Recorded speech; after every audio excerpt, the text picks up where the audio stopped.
Hey, welcome to the Meager Moto Garage. You know, this is our Meager Garage here. And so today, this was the VTR T50 that wouldn't start the other day. So I'm trying to figure out what's going on. I'll show you what I've got so far. So it almost started when I brought it into the garage, but still won't fire. So of course, you know, took out the tank. It looks like it's getting gas. Pulled off the spark plug wires to check the plugs, but the caps, both caps were barely on. They were just kind of sitting on there because they have these little boots here that go down into the cylinder there to keep moisture and stuff out. But often they'll, you know, push the boot back out. So what I'm going to do is put a little grease on those and see if I can't get them any more snug.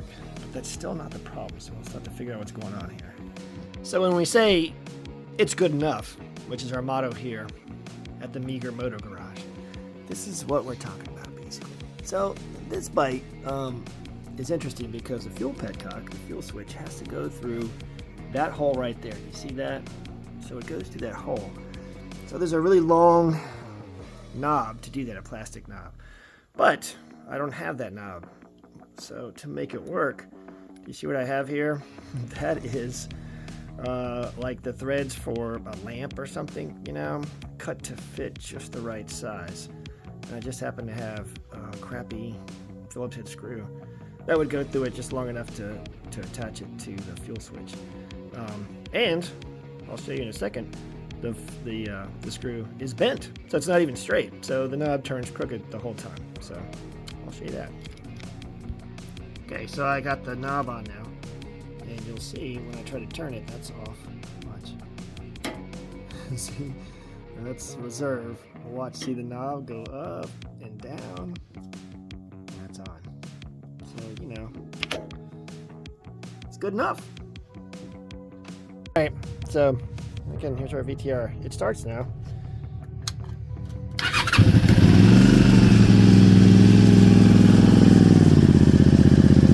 Sounds good. Not sure what was wrong with it. I put a fuel bottle on it, so it took some fuel. But still I choked it, didn't want to start. Took the choke off and it started without the choke. So, sounds like it's running a little rich. The plugs were a little dark too. But, you know.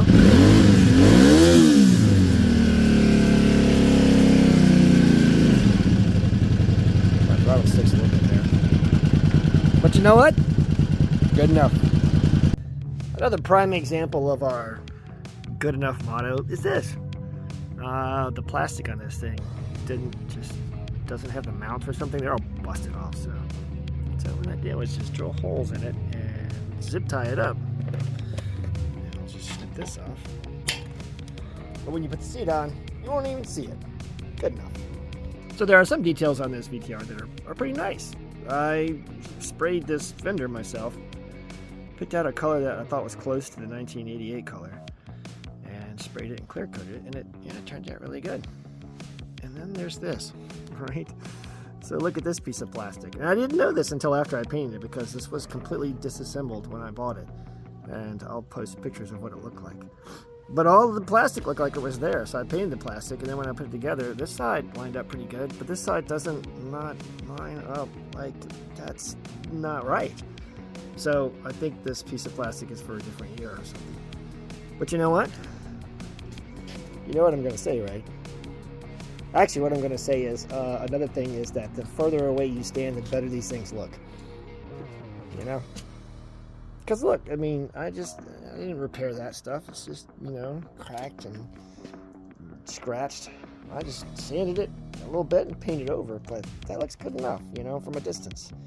This muffler, yeah, this was on it when I bought it.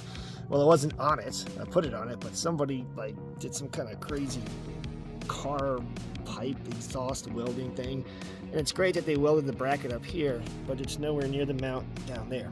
So yes, it's just kind of hanging on there, and I know you're not supposed to mount exhaust like that, but it's not going anywhere. It's like solid, right? But eventually I will cut that mount and then relocate it down there. Hey, but other than that, it's not bad. What else did I do today? Well, this morning I changed the oil on the Tempter because filter gasket was leaking a little bit, which is typical on these. And the filter's up under here, right there.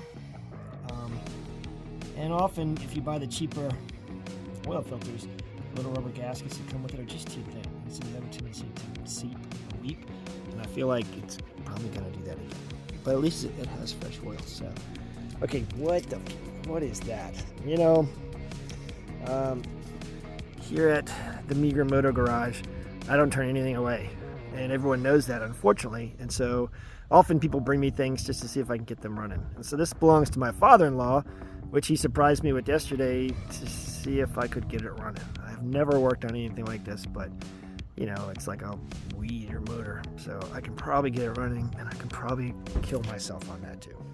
Things I did this morning was, we were talking about the petcock here, the fuel switch on this thing I put on the other day, but they have little rubber or fiber washers to prevent it from leaking through the bolts where it mounts, and they were leaking the other day, and I just couldn't get it to stop. So I ordered some flat rubber washers from Amazon and put those on this morning, and it appears to be okay. It doesn't seem to be leaking, so I kind of fixed that. And the other thing is this. Now this thing was a really good deal. I paid $150 for this. It's 1996 Kawasaki Eliminator ZL600. Got a Ninja motor, basically, so it's really fast, and shaft drive. So it's, you know, got a sport bike motor, but it's in a kind of cruiserish type of frame. But still, your feet are below you, your hands are forward, so it's nice. But notice this. So the speedometer works, but the bezel, the plastic piece like that over there, was missing from it. And so I just took some foam sealing gasket and put it around it. And then I cut one of my wife's plastic food containers and made it fit perfectly. And it's funny because my son's like, Dad, you know the sun is going to fade that. I'm like, yeah, but that's, you know, it's like $1 a piece. So when it does, we'll just stick another one on there. But it works, and it just keeps the moisture out of that. But this thing, you know, anytime you get something from somebody else that's been sitting, you also don't know what they've done to it. So I had to, you know, go through the carbs and replace some car parts in it, and a battery, and plugs, oil and filter, and things like that. But that's about it. Definitely had to put new tires on. It's got brand new tires and tubes because they were totally dry rotted. But it seems to run really good. We're still trying to figure out the gas mileage on this thing. It seemed to hit reserve at like 90 miles, which is weird. But it's a thirsty motor. A relatively small tank, even though it looks big, it's cut into the frame, so not sure. I don't think we're getting the gas mileage it should, but it still runs great. Actually,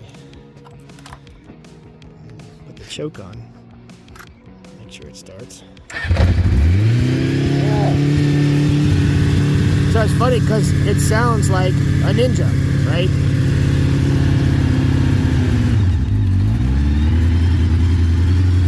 But it's not.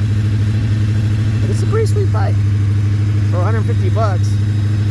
At this point, I think I have just under $500 into it. So for a $500 bike, that's pretty nice. So that was my day today. Thanks for joining me in the Meager Moto Garage, and I guess I'll see you later. But that. Yeah, that's a 1966 Honda CB77 305 Super Hawk. It's a great bike. I guess we'll have to talk about that at some point. See ya.